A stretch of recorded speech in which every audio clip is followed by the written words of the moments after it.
अगर आपके ऊपर भारतीय न्याय संहिता यानी कि BNS के सेक्शन 74, 75, 76, 77, 78 और अब एडिशनली 79 भी ऐड कर दिया गया है, जो पहले हुआ करते थे IPC के section 354, 354 A, B, C, D और section 509 IPC।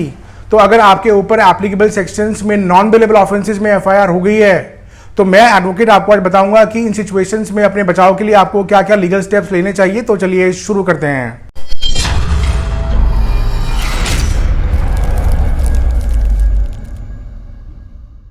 Pace legal consultants में आपका स्वागत है। अगर बताया गया एप्लीकेबल सेक्शंस में आपके ऊपर नॉन बिलेबल ऑफेंसेस में FIR हो गई है और पुलिस ने आपको अब तक डिटेन या अरेस्ट नहीं करा है, तो आपको फौरन एक एक्सपर्ट एडवोकेट हायर करना होगा जो आपकी एंटीसिपेटरी बेल कंसर्न कोर्ट में लगा देगा, ताकि पुलिस आपको डिटेन या अरेस्ट ना करे। और अगर आपकी फैमिली का कोई मेंबर, यार दोस्त, रिलेटिव जेल में है, तब भी आपको एक एडवोकेट हायर करना होगा जो आपकी रेगुलर बेल कंसर्न कोर्ट में लगा देगा।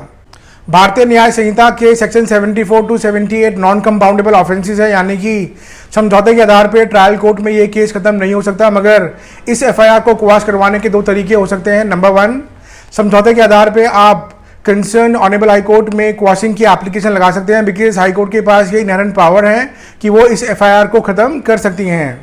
नंबर 2, मैरिट्स पर, यानी कि अगर आपको या आपके एडवोकेट को FIR के कंटेंट्स को पढ़ के लगता है कि BNS के सेक्शन 74 टू 78 का ऑफेंस नहीं बनता है, तो आप ऑनरेबल हाई कोर्ट में भी क्वाशिंग की एप्लीकेशन फाइल कर सकते हैं। और FIR क्वाश करवाने की एप्लीकेशन फाइल करने के लिए भी आपको एक एक्सपर्ट एडवोकेट हायर करना होगा। और अगर एक बार ये FIR क्वाश हो जाती है तो उसका इम्पैक्ट आपके प्रेजेंट, पास्ट और फ्यूचर पे बिल्कुल भी नहीं पड़ता है। और अगर किसी भी रीजन से FIR क्वाश नहीं होती है तो फिर इस केस का ट्रायल चलेगा, और ट्रायल के लिए भी आपको एक एक्सपर्ट एडवोकेट हायर करना होगा जो आपका डिफेंस स्टार्टिंग से ही तैयार कर लेगा। सेक्शन 354 IPC या BNS के सेक्शन 74 टू 79 का मिसयूज और अब्यूज आज सोसाइटी में कॉमन बात हो गई है। बहुत बार इसको टूल और वेपन की तरह इस्तेमाल किया जाता है, बहुत बार पैसे एक्सटॉर्ट करने के लिए, रिवेंज में, ईगो प्रॉब्लम में या स्कोर्स को सेटल करने के लिए, और बहुत बार बेकसूर लोगों का नाम भी जानबूझकर FIR में डलवा दिया जाता है ताकि ऑपोजिट पार्टी के ऊपर प्रेशर बने। तो अगर आपको लगता है कि कोई फीमेल आपके ऊपर झूठी FIR करवा सकती है, तो मैं आपको स्ट्रांगली रेकमेंड करूंगा कि आप अपनी एप्रीहेंशन की इंटीमेशन कंसर्न पुलिस स्टेशन को जरूर देके आएं। इससे आपका बोनाफाइड इंटेंशन नजर आएगा कि कोई फीमेल आपके ऊपर झूठी FIR करवा सकती है। और इस इंटीमेशन को ड्राफ्ट करने के लिए भी आप एक्सपर्ट एडवोकेट को हायर कर सकते हैं। इसके साथ साथ आप अपने दुकान, मकान, घर, ऑफिस के अंदर CCTV कैमरा जरूर लगवाएं, और जब भी कोई फीमेल आपको धमकी दे या नाप शनाप बकवास करे तो आप उसकी ऑडियो और वीडियो रिकॉर्डिंग जरूर करें। अब हम बात करते हैं BNS के सेक्शन 74 के बारे में, जो पहले हुआ करता था IPC का सेक्शन 354। और ये सेक्शन तब लगता है जब कोई मेल मेंबर इंटेंशनली किसी फीमेल की मॉडेस्टी को आउटरेज करने के लिए क्रिमिनल फोर्स या फिर असॉल्ट का इस्तेमाल करता है। और ये एक कॉग्निजेबल और नॉन बिलेबल ऑफेंस है, यानी कि पुलिस आपको बिना वारंट के अरेस्ट कर सकती है। और अगर इसके अंदर आप दोषी पाए गए तो आपको 1 से लेके 5 साल तक की सजा और साथ में फाइन भी हो सकता है। अब हम बात करते हैं BNS के सेक्शन 75 के बारे में, जो पहले हुआ करता था IPC का सेक्शन 354 A। और ये सेक्शन तब लगता है जब कोई मेल मेंबर इंटेंशनली किसी फीमेल के साथ किसी भी प्रकार का सेक्सुअल हरासमेंट करता है। और ये एक कॉग्निजेबल और नॉन बिलेबल ऑफेंस है, यानी कि पुलिस आपको बिना वारंट के अरेस्ट कर सकती है। और अगर इसमें आप दोषी पाए गए तो कैटेगरी के हिसाब से आपको 3 साल तक की सजा हो सकती है, या फिर फाइन, या दोनों भी हो सकते हैं। अब हम बात करते हैं BNS के सेक्शन 76 के बारे में, जो पहले हुआ करता था IPC का सेक्शन 354 B।